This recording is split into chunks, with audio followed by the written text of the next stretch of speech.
स्वागत है दोस्तों आपका हमारे इस YouTube चैनल पे। दोस्तों यहाँ पे फिर से एक नया टेस्ट 67th बीपीएससी पीटी और सीडीपीओ पीटी 2021-22 के लिए ये टेस्ट है। और जैसा कि आप सभी जानते हैं, पहले से ही मैं बता चुका हूँ कि कैसे ये टेस्ट देना है। तो सबसे पहले मैं क्या करता हूँ कि इसका जो पीडीएफ है अपने टेलीग्राम चैनल पे सेंड कर देता हूँ। ये सभी टेस्ट जितने भी हमारे चैनल पे चलते हैं वो सारे मुफ्त होते हैं, तो इस वजह से आप लोग ज़्यादा टेंशन नहीं लें। तो इसका पीडीएफ मैं टेलीग्राम चैनल पे सेंड कर दूंगा। वहाँ पे सबसे पहले आप क्वेश्चन नंबरिंग करके, यहाँ पे जैसे 72-73 है तो आप जैसे क्वेश्चन में 72, 73, 74 लिख लीजिए और इसके बगल में एक कंटिन्यू सीरियल नंबर कर लीजिए 1, 2, 3, 4, 5। जैसे आपको ध्यान रहेगा कि टोटल इसमें कितने क्वेश्चन है।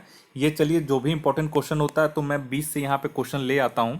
ठीक है, तो ये आप लोग कोई मैटर नहीं रखता है, क्योंकि आपको अल्टीमेटली क्वेश्चन ही आपके लाइफ में साथ देंगे एग्जाम में। ठीक है, तो पीडीएफ में आप लोग अपना आंसर दे लीजिए। उसके बाद जब मैं ये वीडियो अपलोड कर दूंगा और ये वीडियो भी साथ में सेंड कर दूंगा, आप अपने आंसर देने के बाद हमारी इस वीडियो से आप अपना क्वेश्चन का आंसर और एक्सप्लेनेशन देख सकते हैं और मिला सकते हैं, और आप अपना मार्क्स जो है वो हमें कमेंट बॉक्स में बता सकते हैं। तो चलिए इस टेस्ट को शुरू करते हैं। तो टेलीग्राम चैनल का लिंक मैं अपने डिस्क्रिप्शन बॉक्स में दे दे रहा हूँ, वहाँ से आप लोग ज्वाइन हो जाइएगा। तो चलिए यहाँ पे हम देखते हैं क्वेश्चन।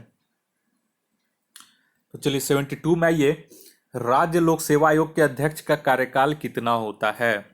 तो इसका जो कार्यकाल होता है 72 का, यहाँ पे सही आंसर हो जाएगा ऑप्शन बी, 6 वर्ष या 62 वर्ष की आयु तक।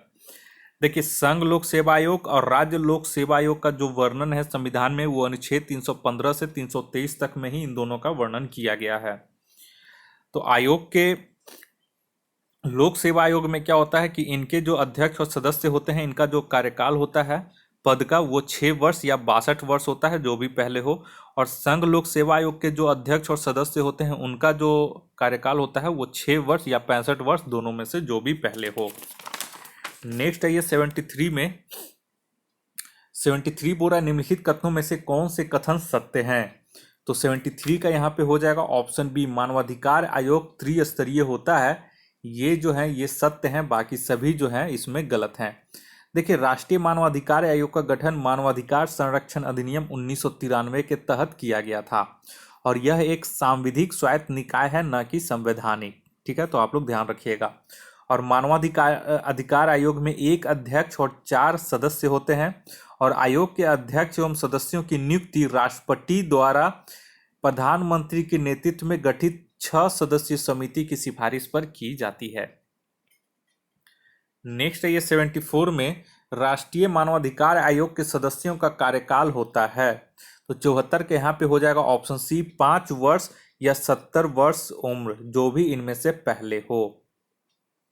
और एक चीज ध्यान रखिएगा कि कार्यकाल समाप्त के पश्चात आयोग के अध्यक्ष एवं सदस्य केंद्र सरकार या राज्य सरकार में किसी भी पद के योग्य फिर नहीं होंगे। नेक्स्ट है ये 75 में। 75 बोल रहा है, इनमें से कौन से कार्य निर्वाचन आयोग के कार्यों में शामिल नहीं है? तो 75 का इसका हो जाएगा ऑप्शन ई। क्यों? क्योंकि देखिए, संसदीय चुनाव, विधानसभा चुनाव और राष्ट्रपति तथा उपराष्ट्रपति पद के लिए चुनावों के संदर्भ में निर्वाचन आयोग की शक्तियों और कार्यों को 3 श्रेणियों में विभक्त किया गया है, जैसे कि प्रशासनिक, सलाहकारी एवं अर्ध न्यायिक। और प्रश्नानुसार जो भी दिया गया है ऑप्शन, वो सभी कार्य चुनाव आयोग के हैं। ठीक है, ये सभी जो कार्य हैं ये चुनाव आयोग के हैं, तो इसलिए इसका ऑप्शन ई हो जाएगा। नेक्स्ट है ये 76 में, राष्ट्रीय पिछड़ा वर्ग आयोग की स्थापना कब हुई थी? तो 76 का इसका आंसर हो जाएगा ऑप्शन बी, वर्ष 1993 ईस्वी में। नेक्स्ट है ये 77 में, बोला भारत सरकार द्वारा कितने धार्मिक समुदायों को अल्पसंख्यक समुदाय अधिसूचित किया गया है? तो 77 का इसमें सही आंसर हो जाएगा ऑप्शन सी, 6 समुदायों को। ठीक है, 2014 में जो है इसमें जैन को जोड़ा गया है। एक चीज ध्यान रखिएगा, 2014 में इसमें जैन धर्म को जोड़ा गया था। तो कौन कौन से हुए? 6 समुदाय टोटल हो गए हैं। तो वो हो गए हैं मुस्लिम, ईसाई, सिख, बौद्ध, पारसी और एक जैन। नेक्स्ट आइए 78 में। 78 बोला राष्ट्रीय सुरक्षा परिषद का गठन 1966 ईस्वी में किस मंत्रालय द्वारा किया गया था? तो 78 का यहाँ पे ऑप्शन सी हो जाएगा, श्रम मंत्रालय। राष्ट्रीय सुरक्षा परिषद एनसीसी का गठन श्रम मंत्रालय भारत सरकार द्वारा 1996 ईस्वी में किया गया था। 79 में आइए, किसी नवीन अखिल भारतीय सेवा का सृजन कौन कर सकता है? तो 79 का यहाँ पे हो जाएगा ऑप्शन डी, राज्यसभा। याद रखिएगा, ये बहुत इंपॉर्टेंट है। और देखिए, लोकसभा का जो वर्ण यूपीएससी यानी यूनियन पब्लिक सर्विस कमीशन, ठीक है, जो हाल ही में आपको बताते हैं संघ लोक सेवा आयोग, इसका वर्णन आर्टिकल 315 में है और अखिल भारतीय सेवा का वर्णन 312 अनुच्छेद में है, यानी अनुच्छेद 312 में है। ये चीज ध्यान रखिएगा। तो 79 का यहाँ पे ऑप्शन डी हो जाएगा। अनुच्छेद 312 के तहत किसी नवीन अखिल भारतीय सेवा का सृजन करने का अधिकार राज्यसभा को है और वर्तमान में 3 अखिल भारतीय सेवाएं हैं। एक है आईएएस, इंडियन एडमिनिस्ट्रेटिव सर्विसेज, दूसरा है आईपीएस, इंडियन पुलिस सर्विसेज, और तीसरा है आईएफएस, इंडियन फॉरेस्ट सर्विसेज। 3 ही अखिल भारतीय सेवा है वर्तमान में। नेक्स्ट आइए 80 नंबर में। 80 बोरा भारत में नियोजन द्वारा आर्थिक विकास का सिद्धांत सर्वप्रथम किसने दिया था? तो 80 का यहाँ पे सही हो जाएगा ऑप्शन सी, एम विश्वेश्वरैया ने। और इनके जन्म दिवस 15 सितंबर को अभियंता दिवस मनाया जाता है। नेक्स्ट है 81 में, संविधान के किस अनुच्छेद के तहत संघ एवं राज्य के मध्य विधायी शक्तियों का विभाजन राज्य क्षेत्र के आधार पर किया गया है? तो 81 का यहाँ पे सही हो जाएगा ऑप्शन ए, अनुच्छेद 245, और भाग है ये 11 भाग।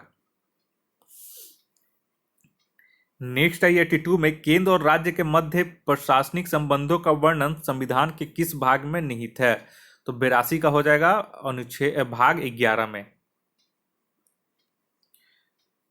नेक्स्ट है 83 में। 83 बोल रहा है लघु बचत जमाओ तथा भविष्य निधि के रूप में सरकार को प्राप्त होने वाली धनराशि किस निधि में जमा होती है?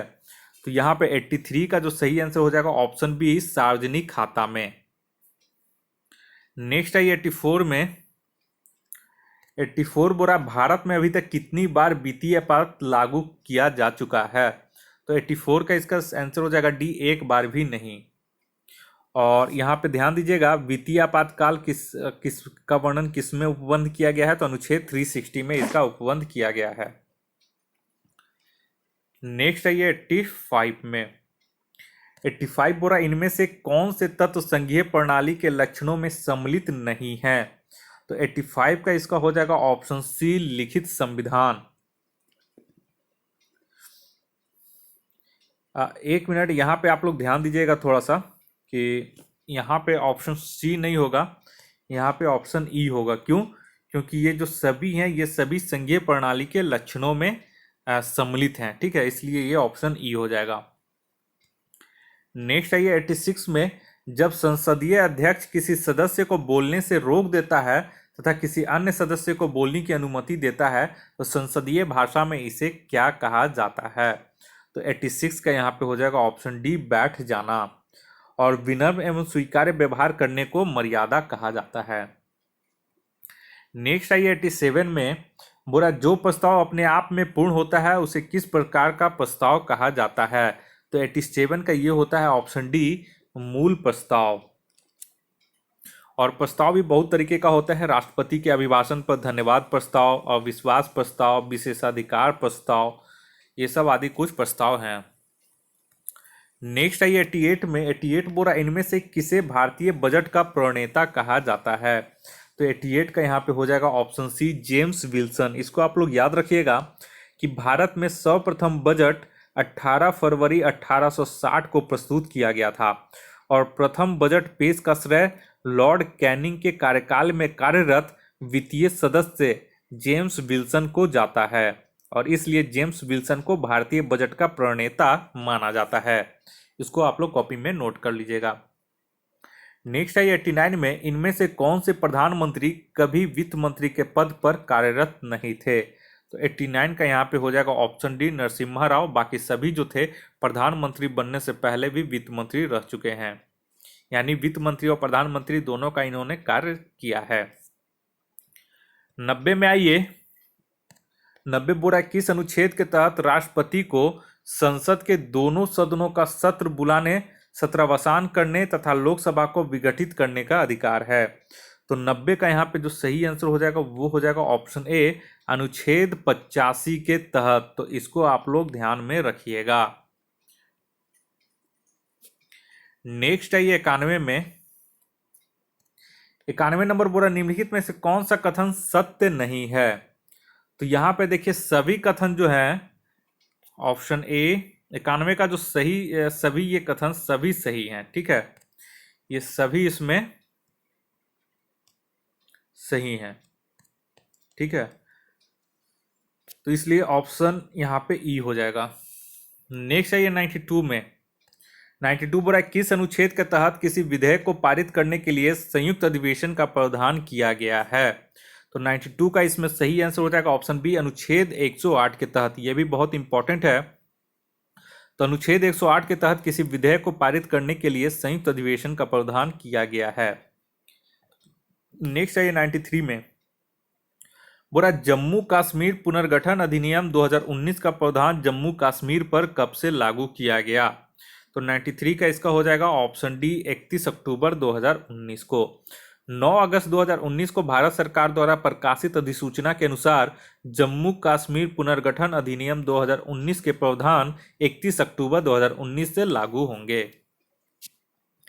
नेक्स्ट है ये 94 में। 94 बोला जम्मू कश्मीर पुनर्गठन अधिनियम 2019 के तहत कारगिल को किस क्षेत्र के अंतर्गत रखा गया है? तो 94 का यहाँ पे हो जाएगा ऑप्शन बी, लद्दाख। तो लद्दाख यहाँ पे लद्दाख में कारगिल और लेह ये 2 जिले शामिल हैं। नेक्स्ट है 95 में। राष्ट्रपति पद के उम्मीदवार की जमानत राशि बचाए रखने के लिए कम से कम कितने मतों को प्राप्त करने की आवश्यकता होती है? तो 95 का ये हो जाएगा ऑप्शन बी, 1/6 भाग मत। और जमानत राशि कितने होते हैं? तो 15,000 रुपए। नेक्स्ट है ये 96 में। बोरा किस संविधान संशोधन द्वारा यह प्रावधान किया गया है कि राष्ट्रपति के निर्वाचक मंडल में रिक्ता होने पर राष्ट्रपति का चुनाव अवैध नहीं होगा? तो 96 का होगा ऑप्शन डी, 11वां संविधान संशोधन 1961 के तहत। नेक्स्ट है 97 में। सार्वजनिक उपक्रम समिति में कुल कितने सदस्य होते हैं? तो 97 का इसमें हो जाएगा ऑप्शन बी, 15 सदस्य, जिसमें से लोकसभा के 10 और राज्यसभा के 5 सदस्य होते हैं। और इस समिति का जो मुख्य कार्य होता है वो सीएजी के प्रतिवेदनों की समीक्षा और संवीक्षा करना होता है। नेक्स्ट है ये 98 नंबर में। 98 बोला वरीयता क्रम में इनमें से कौन सबसे शीर्ष पर है? तो 98 का यहाँ पे हो जाएगा ऑप्शन ए, लोकसभा अध्यक्ष। जो ऑप्शन दिया गया है उसके अनुसार आप लोग चलिएगा, ठीक है। तो इसके अनुसार क्या होता है, और अगर ऐसे देखा जाए तो वरीयता क्रम में सबसे ऊपर राष्ट्रपति होता है, उसके नीचे उपराष्ट्रपति, उसके नीचे प्रधानमंत्री और उसके उप नीचे उप प्रधानमंत्री। हालांकि इसका कोई फिलहाल अभी यूज नहीं है, ठीक है। नेक्स्ट है ये 99 नंबर में। निम्नलिखित में किसका वेतन संचित निधि पर भारित नहीं होता है? तो 99 का यहाँ पे ऑप्शन ई होगा। क्यों? क्योंकि भारतीय संविधान में संचित निधि का प्रावधान अनुच्छेद 266(1) में निहित है और सांसद, नियंत्रक एवं महालेखा परीक्षक, महान्यायवादी, प्रधानमंत्री, इन सभी का जो है वो वेतन संचित निधि पर ही भारित है। यानी कि इसमें से जो भी ऑप्शन दिया गया सभी संचित निधि पर ही भारित है, लेकिन ऑप्शन हमें पूछ रहा है कि नहीं, तो इसलिए ऑप्शन ई इसका सही हो जाएगा। नेक्स्ट आइए 100 नंबर में। 100 बोल रहा है अनुच्छेद 170 के अनुसार राज्य की विधानसभा के सदस्यों की अधिकतम और न्यूनतम संख्या की सीमा क्या है? तो 100 का इसका सही आंसर हो जाएगा ऑप्शन बी, 500 अधिकतम और न्यूनतम जो है वो 60 है। और इसके कुछ अपवाद भी हैं। अपवाद में आपका हो जाएगा गोवा हो जाएगा जहां 40 है, अरुणाचल प्रदेश में भी 40 है, मिजोरम में भी 40 है। तो ये सब कुछ अपवाद में है और इसका जो वर्णन ये अनुच्छेद 170 में है, ठीक है। 101 है इनमें से किस राज्य में सबसे पहले पंचायती राज व्यवस्था की शुरुआत हुई? तो 101 यहाँ पे आप लोग ध्यान में रखिएगा, ठीक है। ऑप्शन यहाँ पे बी हो जाएगा। ऑप्शन के हिसाब से आप लोग चलिएगा। अगर ऑप्शन में मान लीजिए यहाँ पे सबसे पहले तो राजस्थान में हुआ, लेकिन अब बोलिएगा मान लीजिए कि यहाँ पे ऑप्शन ई कुछ समय के लिए हम हटा देते हैं, ठीक है। मान लीजिए कि आपका बिहार का कोई एग्जाम दे रहे हैं जिसमें 4 ही ऑप्शन रहता है और पूछ रहा है कि इनमें से सबसे पहले पंचायती राज व्यवस्था किस किस राज्य में शुरुआत की गई, तो आप बोलिएगा सर राजस्थान है, तो राजस्थान ऑप्शन में नहीं है इसलिए क्वेश्चन गलत है। नहीं, जो ऑप्शन में रहता है उसके हिसाब से सबसे पहले किसमें शुरुआत की गई, तब आप लोग ध्यान दीजिएगा, तब इसमें हो जाएगा आंध्र प्रदेश। क्यों? क्योंकि अब नोट कीजिए कि पंचायती राज व्यवस्था की शुरुआत सर्वप्रथम 2 अक्टूबर 1959 को राजस्थान के नागौर जिले में हुई और उसी ईयर यानी उसी साल 1959 में आंध्र प्रदेश में भी हुआ था, लेकिन राजस्थान के बाद। ठीक है, तो ये चीज ध्यान में रखिएगा। और 1960 में फिर असम, तमिलनाडु एवं कर्नाटक में और 1962 में महाराष्ट्र में पंचायती राज का गठन हुआ। नेक्स्ट आइए 102 नंबर में। 102 बोरा इनमें से किस राज्य में सबसे अधिक बार अनुच्छेद 356 का प्रयोग किया गया? तो 356 का यहाँ पे प्रयोग उत्तर प्रदेश और केरल में सर्वाधिक 9 बार किया गया है। तो यहाँ पे देखिए, यहाँ पे ऑप्शन केरल है तो केरल हो जाएगा, अगर यूपी रहता तो ए और बी एक से अधिक हो जाएगा। 103 में आइए, इनमें से किस राज्य में पंचायत समिति का नाम आंचलिक परिषद है? तो 103 का इसका ऑप्शन ए हो जाएगा, पश्चिम बंगाल में। और बिहार, महाराष्ट्र, पंजाब, राजस्थान में पंचायत समिति है। मध्य प्रदेश में इसको जनपद पंचायत बोलते हैं। कर्नाटक में इसको तालुका डेवलपमेंट बोर्ड बोलते हैं और पश्चिम बंगाल एवं असम में इसको आंचलिक परिषद बोला जाता है। नेक्स्ट आइए 104 में। 104 बोरा किन राज्यों में द्विस्तरीय पंचायती राज व्यवस्था का प्रावधान है? तो किन राज्यों में ऐसा होता है? तो यहां पे ध्यान दीजिएगा, ऑप्शन सी हो जाएगा, जिन राज्यों की जनसंख्या 20 लाख से कम हो उसमें द्विस्तरीय पंचायती राज व्यवस्था का प्रावधान किया गया है। नेक्स्ट आइए 105 में, साइन डाई शब्द का क्या अर्थ होता है? ठीक है, तो 105 का इसका सही आंसर हो जाएगा ऑप्शन डी, बिना तिथि बताए ही संसदीय सदन को स्थगित कर देना साइन डाई का मतलब इसमें होता है। ठीक है, 105 हो गया। नेक्स्ट आइए, और इसको अनिश्चितकालीन के लिए भी स्थगन कहा जाता है, इसी को साइन डाई बोला जाता है। नेक्स्ट आइए 106 नंबर में। 106 बोरा लोकसभा के विघटन के पश्चात लंबित विधेयक। तो 106 का यहाँ पे देखिए ऑप्शन ई हो जाएगा। क्यों? क्योंकि लंबित विधेयक इसमें ए और डी सत्य है और बी और सी इसमें गलत है। ठीक है, तो ध्यान रखिएगा कि लोकसभा में लंबित सभी विधेयक समाप्त हो जाते हैं, ये सही है। और ऑप्शन डी जो है, लोकसभा में लंबित आए सभी कार्य यथा प्रस्ताव, संकल्प, संशोधन, अनुदान की अनुपूरक मांगे आदि समाप्त हो जाती हैं, ये दोनों सही है। यानी ए और डी सही है, बाकी सभी इसमें गलत हैं। 107 में आइए, संविधान में कार्यवाहक राष्ट्रपति बनाने का प्रावधान किस अनुच्छेद में है? इसका ऑप्शन ई हो जाएगा, क्योंकि संविधान में इसका कोई अनुच्छेद नहीं है, किसी भी अनुच्छेद में इसका वर्णन नहीं किया गया है। नेक्स्ट आइए 8 नंबर 108 में। 108 बोरा निम्नलिखित में से कौन सा कथन असत्य है? ठीक है, तो यहाँ पे असत्य पूछ रहा है, जबकि इसमें से सभी कथन जो है ये सभी सत्य हैं, तो इसलिए ऑप्शन ई इसका सही आंसर हो जाएगा। नेक्स्ट आइए 109 नंबर में। 109 बोरा भारत द्वारा विदेशों से की जाने वाली संधियां और समझौते किसके नाम से किए जाते हैं? तो ये तो सबको पता होगा, ऑप्शन ए हो जाएगा इसका, राष्ट्रपति के नाम से। नेक्स्ट आइए 110 में, इनमें से किस राष्ट्रपति की मृत्यु उसके कार्यकाल के दौरान ही हो गई थी? तो 110 का इसमें हो जाएगा ऑप्शन ई। ऑप्शन ई हो जाएगा। क्यों? क्योंकि डॉक्टर जाकिर हुसैन और फखरुद्दीन अली अहमद की जो मृत्यु थी वो उनके कार्यकाल के दौरान ही हो गई थी। और एक चीज़ इसमें और नोट कर लीजिएगा कि डॉक्टर जाकिर हुसैन है, ये भारत के प्रथम मुस्लिम राष्ट्रपति थे और एम हिदायतुल्लाह पहले ऐसे सर्वोच्च न्यायालय के मुख्य न्यायाधीश थे जिन्हें कार्यवाहक राष्ट्रपति के रूप में कार्य करने का मौका मिला था। नेक्स्ट आइए 111 नंबर में।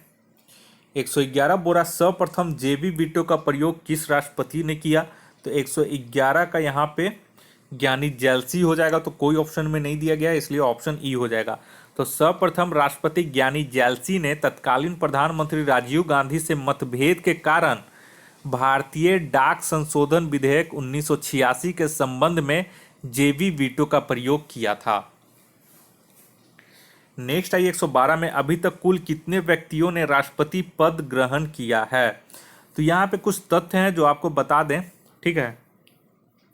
कुल कितने व्यक्तियों ने राष्ट्रपति पद ग्रहण किया था, तो ध्यान में रखिएगा, जो मैं बोल रहा हूँ उसको आप लोग ध्यान से सुनिएगा, ठीक है। तो अगर व्यक्ति यहाँ पे पूछा है, ठीक है, तो सुनिए हम क्या बोल रहे हैं, नोट कर लीजिएगा उसको। देखिए, राष्ट्रपति के पद के लिए अभी तक कुल 15 चुनाव संपन्न हुए हैं, जिसमें श्री रामनाथ कोविंद क्रमांक के अनुसार 15वें राष्ट्रपति हैं, चुनाव के अनुसार, यानी कि क्रमांक के अनुसार। किंतु डॉक्टर राजेंद्र प्रसाद 2 बार राष्ट्रपति चुने गए थे, अतः अगर व्यक्ति के क्रम में आए तो इसके अनुसार 14वें राष्ट्रपति हो गए हैं। और कार्यवाहक राष्ट्रपति को यदि मिला लिया जाए तो अब तक कुल 17 व्यक्तियों ने राष्ट्रपति का पद ग्रहण किया है। तो ये जो क्वेश्चन कुछ दे देता है वो बीपीएससी अपने अनुसार मैनेज करने के लिए इस तरह का क्वेश्चन डालता है, इसीलिए इस टेस्ट में भी ऐसे 1-2 क्वेश्चन रहेंगे जिसमें जो बीपीएससी मान लेगा वही उसका सही आंसर हो जाएगा। मान लीजिए कि कार्यवाहक राष्ट्रपति को हटा दे तो 14 हो जाएगा, कार्यवाहक राष्ट्रपति को जोड़ दे तो 17 हो जाएगा। तो इस तरह से व्यक्ति के क्रम में 14-17 कंफ्यूजन हमेशा रहेगा ही रहेगा कि किसको काउंट करता है किसको नहीं काउंट करता है। नेक्स्ट आइए 113 नंबर में। 113 बोल रहा है, किसने कहा था कि राज्य के नीति निर्देशक सिद्धांत एक ऐसा चेक है जो बैंक की सुविधा अनुसार अदा किया जाता है। तो 113 का ये हो जाएगा ऑप्शन बी, केटी शाह ने ये कहा था, जो कि इंपॉर्टेंट है, नोट कीजिएगा। नेक्स्ट आइए 114 नंबर में। 114 बोल रहा है, मूल अधिकार तथा नीति निर्देशक तत्वों के मध्य मुख्य अंतर क्या है। तो 114 का इसका सही आंसर हो जाएगा ऑप्शन बी, नीति निर्देशक तत्व अपरिवर्तनीय है और मूल अधिकार नहीं। तो ये यहाँ पे जो है ये दोनों के मध्य अंतर है, तो 114 का बी हो जाएगा। नेक्स्ट आइए 115 में। 115 बोल रहा है, किस वाद में यह निर्धारित किया गया कि बंदी प्रत्यक्षीकरण रीट पर विचार करते समय निरुद्ध व्यक्ति का न्यायालय के समक्ष उपस्थित रहना आवश्यक नहीं है। तो 115 का यहाँ पे हो जाएगा ऑप्शन ए, कानून सन्याल बनाम डीएम दार्जिलिंग के वाद में 1973 का ये वाद था। नेक्स्ट आइए 116 में। 116 बोल रहा है, उच्च न्यायालय को रिट जारी करने की शक्ति किस अनुच्छेद के तहत निर्धारित किया गया है। तो 116 को हो जाएगा ऑप्शन सी, अनुच्छेद 226 के तहत 5 तरह का रिट उच्च न्यायालय जारी कर सकता है। और सर्वोच्च न्यायालय जो है आर्टिकल 132 के तहत रिट जारी करता है। लेकिन अधिकारिता क्षेत्र के मामले में रिट जारी करने के अधिकारिता क्षेत्र के मामले में सबसे ज्यादा जो अधिकारिता क्षेत्र है वो उच्च न्यायालय का होता है। नेक्स्ट आइए 117 नंबर में। नीति आयोग के पदाधिकारियों में निम्नलिखित में प्रधानमंत्री द्वारा नियुक्त किए जाने वाले पदाधिकारी हैं। तो 117 का इसका जो सही आंसर हो जाएगा वो हो जाएगा ऑप्शन ई, क्योंकि देखिए नीति आयोग के अध्यक्ष भारत के प्रधानमंत्री होते हैं, ठीक है। और उसके बाद उपाध्यक्ष जो होते हैं उसे कैबिनेट मंत्री का दर्जा प्राप्त होता है। उसके बाद जो इसके सदस्य होते हैं वो राज्य मंत्री का दर्जा प्राप्त होते हैं। और अंशकालिक सदस्य होते हैं, पदेन सदस्य होते हैं और मुख्य कार्यकारी अधिकारी होते हैं। तो नीति आयोग के पदाधिकारी निम्नलिखित में प्रधानमंत्री द्वारा नियुक्त किए जाने वाले पदाधिकारी, तो अध्यक्ष तो होगा नहीं क्योंकि अध्यक्ष तो वो खुद है, ठीक है। मुख्य कार्यकारी, उपाध्यक्ष और विशिष्ट आमंत्रीगण होंगे, तो ऑप्शन ई इसका आंसर हो जाएगा। नेक्स्ट आइए 118 में। 118 बोला, किस वाद में उच्चतम न्यायालय द्वारा यह निर्णय दिया गया कि मूल अधिकार एवं नीति निर्देशक तत्वों के मध्य किसी भी प्रकार के संघर्ष की स्थिति में मूल अधिकार प्रभावी होंगे। तो ये बहुत अच्छा क्वेश्चन है। तो 118 का ये हो जाएगा ऑप्शन बी, चंपकम दुराइजन वाद में। चंपकम दुराइजन वाद जो 1951 में हुआ था, इसमें उच्चतम न्यायालय द्वारा उपरोक्त निर्णय दिया गया था। नेक्स्ट आइए 119 नंबर में। 119 बुरा, लोकपाल और लोकायुक्त अधिनियम 2013 के तहत इनमें से किसे इस अधिकार क्षेत्र में शामिल नहीं किया गया है। तो किसे शामिल नहीं किया गया है, तो 119 में ध्यान रखिएगा ऑप्शन सी, सर्वोच्च न्यायालय के मुख्य न्यायाधीश को इससे अलग रखा गया है, ठीक है। बाकी प्रधानमंत्री, केंद्रीय मंत्री सभी इसमें इसके अधिकार क्षेत्र में शामिल किए गए हैं और ग्रुप ए के भी अधिकारी इसमें शामिल किए गए हैं। केवल सर्वोच्च न्यायालय के मुख्य न्यायाधीश को इसमें छूट प्रदान किया गया है। नेक्स्ट आइए 120 में। बोरा, संघीय प्रणाली की सरकार व्यवस्था की विशेषताओं सम्मिलित की विशेषताओं में सम्मिलित नहीं है। तो ये एक बार फिर क्वेश्चन आ गया है, तो इसका हो जाएगा ऑप्शन ए। क्यों? क्योंकि देखिए भा, भारत का संविधान सरकार की संघीय प्रणाली की व्यवस्था करता है और इसकी कुछ महत्वपूर्ण विशेषताएं हैं, जिसमें द्विस्तरीय सरकार, शक्तियों का विभाजन, ठीक है, लिखित संविधान, संविधान की सर्वोच्चता, स्वतंत्र न्यायपालिका और द्विसदनीय व्यवस्था, ये सभी इसमें शामिल हैं। इसलिए ऑप्शन ई इसका हो जाएगा। सभी शामिल हैं, क्वेश्चन में पूछ रहा है नहीं है, कौन सा सम्मिलित नहीं है, तो ये तो सभी तो सम्मिलित हैं, क्वेश्चन में पूछ रहा है नहीं, इसलिए ऑप्शन इसका ई हो जाएगा। 21 नंबर में आइए, बोल रहा है भारत में पंचायत का चुनाव लड़ने का अधिकार है, ठीक है, तो 121 का यहाँ पे हो जाएगा बी, एक संवैधानिक अधिकार है, क्योंकि इसका वर्णन जो है ये संविधान के भाग 9 में इसका किया गया है। पंचायत के किसी भी पद के लिए चुनाव लड़ने का अधिकार एक संवैधानिक अधिकार कहा जा सकता है। नेक्स्ट है 122 में, 122 जो है, इनमें से किसे हमारे संप्रभु लोकतांत्रिक गणतंत्र का भविष्य फल कहा गया है? तो 122 का इसका हो जाएगा ऑप्शन डी, उद्देशिका यानी कि प्रस्तावना को। नेक्स्ट है 123 नंबर में, 123 बोल रहा है निम्नलिखित में से कौन सा कथन असत्य है? तो 123 का इसका जो है ऑप्शन ई हो जाएगा। क्यों? क्योंकि इसमें जो सभी कथन है ये सभी जो है ये सत्य हैं, ठीक है, ये सभी इसमें सत्य हैं, इसलिए ऑप्शन ई इसका हो जाएगा सही। लास्ट है इस टेस्ट का आखिरी क्वेश्चन, भारत में मूल अधिकारों की सर्वप्रथम मांग कब की गई थी? तो 124 का इसका हो जाएगा ऑप्शन सी, वर्ष 1895 ईस्वी में, ठीक है। और भारतीयों को मूल अधिकार प्रदान करने की सर्वप्रथम मांग जो था वो संविधान विधेयक 1895 ईस्वी में किया गया था उस समय। और भारतीयों को मूल अधिकार प्रदान करने की मांग सामान्यतः 1917 से 1919 के दौरान कांग्रेस द्वारा और 1925 ईस्वी में फिर श्रीमती एनी बेसेंट के द्वारा मांग की गई थी बाद में। लेकिन यहाँ पे जो होगा ऑप्शन सी 1895 में सर्वप्रथम मूल अधिकारों की सर्वप्रथम उस समय मांग की गई थी। तो चलिए इस तरह से ये टेस्ट थोड़ा सा कंप्लीट हो गया। ये थोड़ा सा हार्ड है क्योंकि सीडीपीओ का जो सिलेबस रहेगा पीटी का वो 67th बीपीएससी के पीटी से थोड़ा टफ रहता है। यही वजह है कि इसमें मॉडरेट टू हार्ड लेवल का क्वेश्चन करवाया जा रहा है। और कुछ दिनों के बाद जैसे 10-12 टेस्ट हो जाएगा उसके बाद फिर मॉडरेट टू इजी फिर करवाया जाएगा टेस्ट सीरीज थोड़ा सा, ठीक है, पैटर्न वाइज। लेकिन ये सभी जो है ये सभी आपका कंसेप्चुअल क्वेश्चन है जो आपको ब्रेन को थोड़ा सा सोचने समझने की शक्ति प्रदान करता है और आपकी जो तैयारी है वो पूरी पुख्ता तैयारी करवाई जाएगी। तो चलिए आप लोग कमेंट में बताइए कि आपके कितने इसमें सही हुए।